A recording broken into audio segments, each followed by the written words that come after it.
Ang kapayapaan ng Panginoong Hesukristo ay sumainyong lahat. Magandang araw sa inyong lahat, saan mang sulok ng mundo kayo naroroon sa sandaling ito.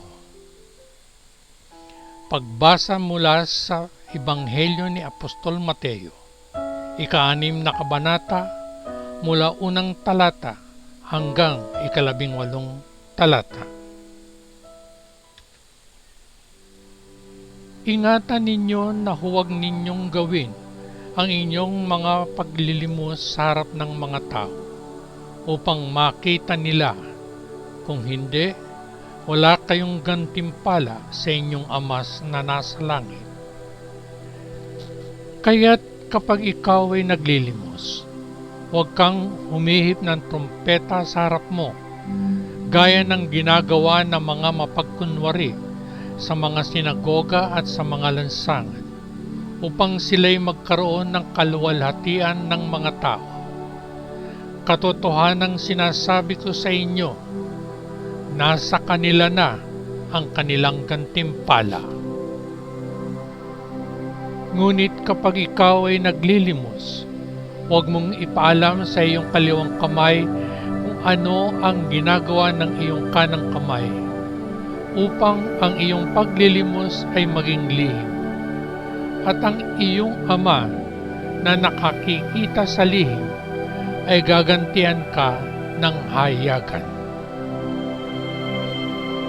At kapag ikaw ay nananalangin, ay huwag kang maging gaya ng mga mapagkunwari, sapagkat ibig nilang manalangin ng nakatayo sa mga sinagoga at sa mga sulok ng mga lansangan, upang sila'y makita ng mga tao.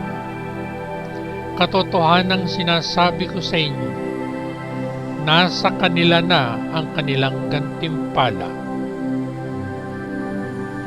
Datapwat ikaw, pag ikaw ay mananalangin, pumasok ka sa iyong silid, at kapag naisara mo na ang iyong pinto, manalangin ka sa iyong Ama ng lihim, at ang iyong Ama na nakakakita sa lihim ay gagantihan ka ng hayagan.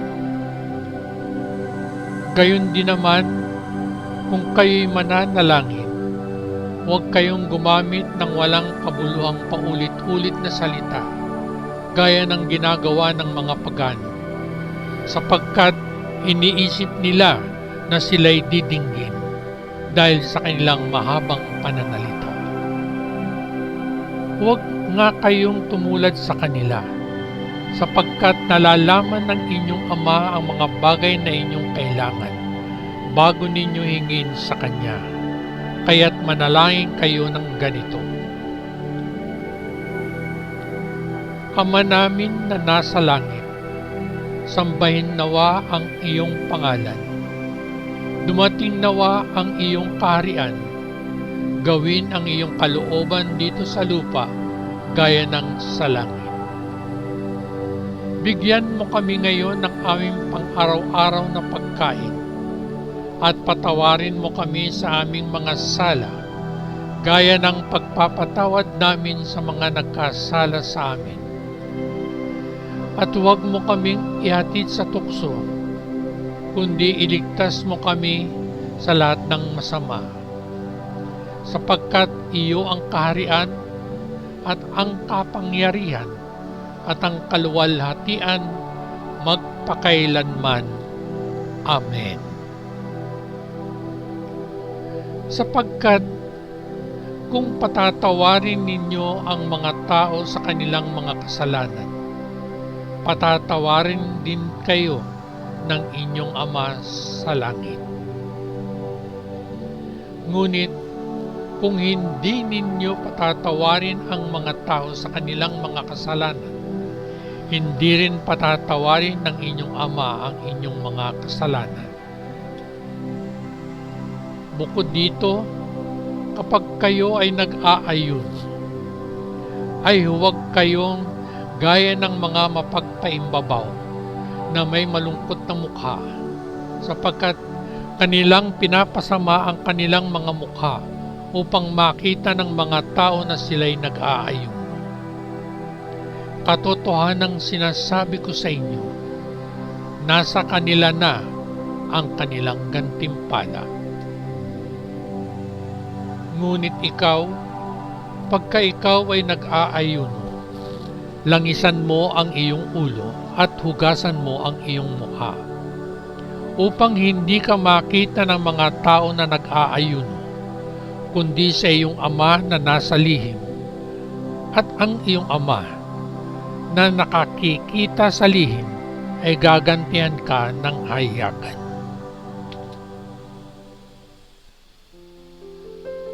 Muli akong bumabati.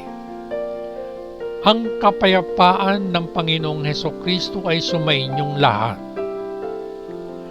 Magandang araw sa inyong lahat, saan mang sulok ng mundo kayo naroroon sa sandaling ito.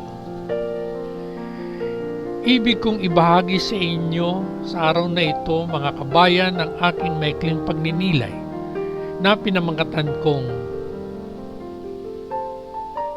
huwag maging peke. Gustong-gusto ng mga tao na bumili ng mga peking relo tulad ng Rolex. Bumibili rin sila ng imitasyong sapatos tulad ng Sebago, tulad ng damit na Fendi, at mga wallet tulad ng Chanel, para sa isang maliit na bahagi ng mga presyong sinisingil para sa tunay na produkto. Kadalasan pa nga, kung kokonti lang ang supply, ang mga tao ay nag-aagawan upang makauna sa pagbili ng pinakasikat na mga produkto. Anong laking katotohanan sa hiling ng tao? Mas pinahahalagahan natin ang panlabas na anyo kaysa sa katotohanan.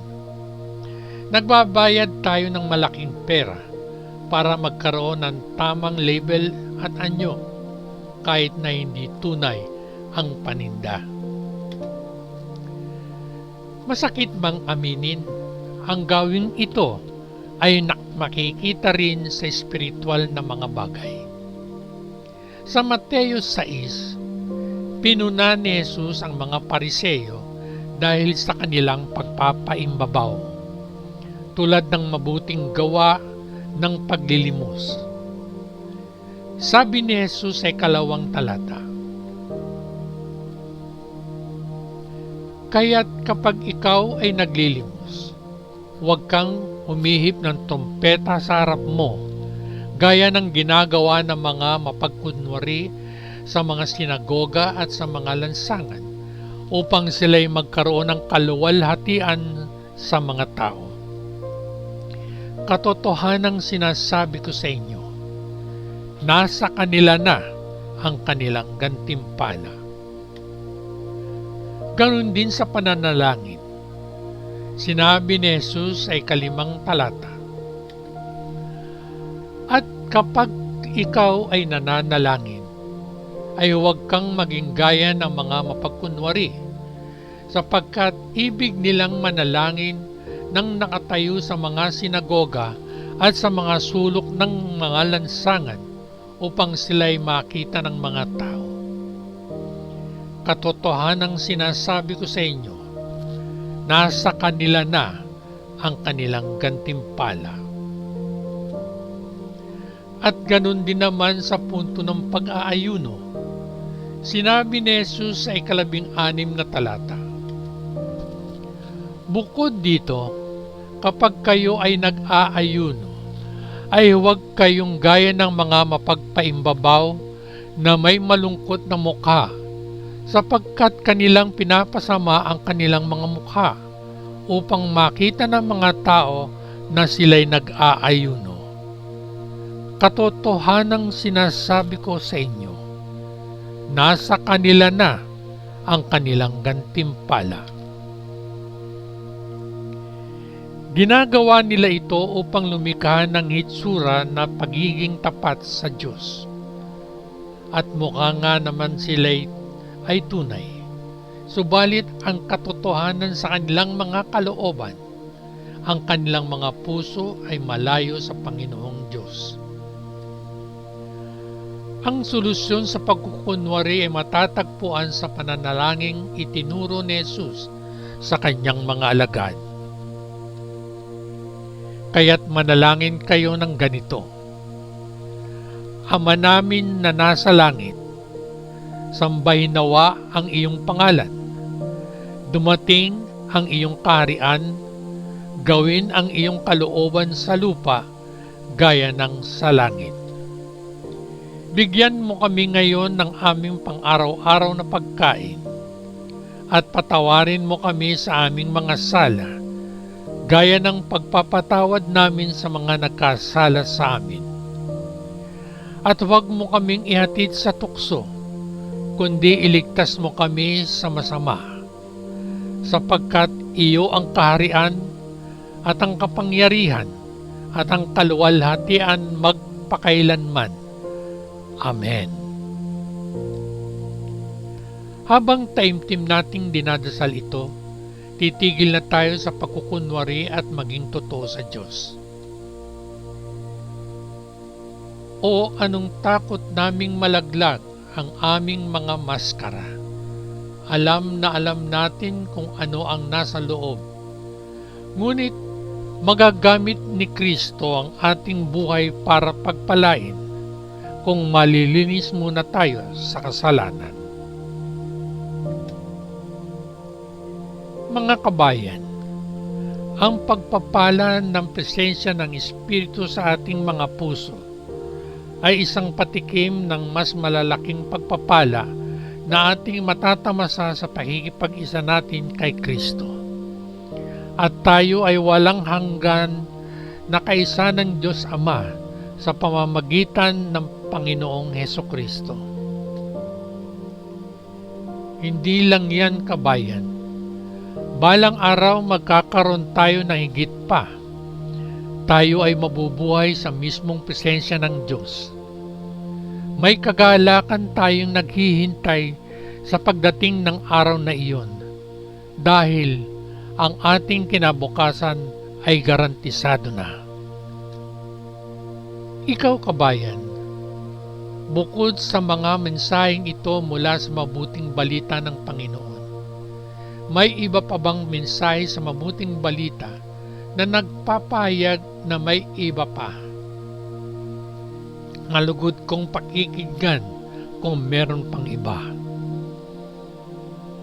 At bago ako tuluyang magpaalam, kabayan, iiwan ko sa iyo ang talatang ito mula sa Mateo, Kabanata 6, unang talata. Ingatan ninyo na huwag ninyong gawin ang inyong paglilimos sa harap ng mga tao upang makita nila. Kung hindi, wala kayong gantimpala sa inyong Ama na nasa langit. At iiwan ko rin ang makabuluhang siping ito. Kung masugid mong pinaghihirapang maabot kung ano ka dapat maging, mas malit mong maitatago kung ano ka talaga. Hanggang sa muli, patnubayan at pagpalain nawa tayong lahat ng dakilang Diyos Ama sa langit, sa ngalan ng Panginoong Hesukristo na ating manunubos. Amen. Amen. Amen. Peace.